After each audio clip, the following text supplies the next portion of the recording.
বিশাল এক সুখবর আসতে চলেছে মেসি ভক্তদের জন্য। রাজা নয়, ফুটবলের মহারাজার মুকুট এবার জিততে যাচ্ছেন লিওনেল মেসি। যা জিততে পারেনি পেলে, ম্যারাডোনার মতো কিংবদন্তিরাও। সেই মুকুট এবার উঠবে মেসির মাথাতে। এই খেতাব মেসি জিততে পারলে সকল তর্ক বিতর্কের অবসান ঘটিয়ে এককভাবে ফুটবলের মহারাজা হয়ে উঠবেন সাবেক বার্সা ক্যাপ্টেন। কি এমন অ্যাওয়ার্ড জিততে যাচ্ছেন লিও, যা জিতলে পেলেকে ছাড়িয়ে এককভাবে সেরা হবেন আর্জেন্টাইন অধিনায়ক? কবে নাগাদ এই বিশেষ খেতাব জিতবেন তিনি, তা নিয়ে বিস্তারিত থাকছে রিপোর্টে। ফুটবলের মহারাজের খেতাব উঠতে চলেছে লিওনেল মেসির মাথায়। আর্জেন্টাইন ক্যাপ্টেন এই অ্যাওয়ার্ড জেতার পর তার শ্রেষ্ঠত্ব নিয়ে সামান্য সংশয়ও থাকবে না। অফিসিয়ালভাবে আর্জেন্টাইন অধিনায়ক বনে যাবেন সকল রাজার মহারাজা। ক্যারিয়ারের সব শিরোপা কিংবা ব্যক্তিগত সব অ্যাওয়ার্ড তার ঝুলিতে ছিল। আক্ষেপ ছিল শুধুই একটা বিশ্বকাপের। কাতারের মাটিতে রূপকথার জন্ম দিয়ে মেসি জিতে নেন সোনালি ট্রফিটিও।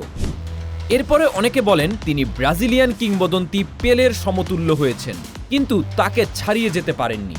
তবে বাস্তবতা হচ্ছে, পেলে রোনালদোদের প্রতিযোগিতার মঞ্চ থেকে ছিটকে দিয়ে এককভাবেই ফুটবল দুনিয়ার শাসনকর্তা হয়ে উঠতে চলেছেন মেসি। কেননা আগামী বছরগুলোতে মেসির হাতে উঠতে চলেছে বিশেষ অ্যাওয়ার্ড সুপার ব্যালন ডি'অর। কেন এই অ্যাওয়ার্ডের জন্য মেসি ফেভারিট, চলুন আলোচনা করি। যদিও সুপার ব্যালন ডি'অরের জন্য মেসির প্রতিযোগী হিসেবে আসছে আরও দুই নাম। তাদের একজন ক্রিস্টিয়ানো রোনালদো, অপরজন সার্জিও রামোস। এই তিনজনকে ভাবা হচ্ছে সুপার ব্যালন ডি'অরের মূল প্রতিযোগী। রামোসের কোনো ব্যালন ডি'অর না থাকলেও স্পেনের হয়ে জিতেছেন বিশ্বকাপ এবং রিয়াল মাদ্রিদের জার্সিতে 4টি চ্যাম্পিয়ন্স লিগ। ডিফেন্ডার হওয়ার কারণে তার ব্যক্তিগত পারফরমেন্স হয়তো গোলদাতাদের মতো খালি চোখে ওভাবে দেখা যায় না। তবে ইম্প্যাক্ট বিবেচনায় তিনি সুপার ব্যালন ডি'অর জয়ের জোর দাবি জানাবেন। এর পরের নামটা রোনালদোর।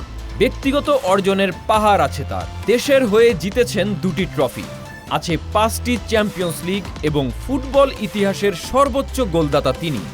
তাকে ফেভারিটের তালিকায় না রাখার কোনো কারণ নেই।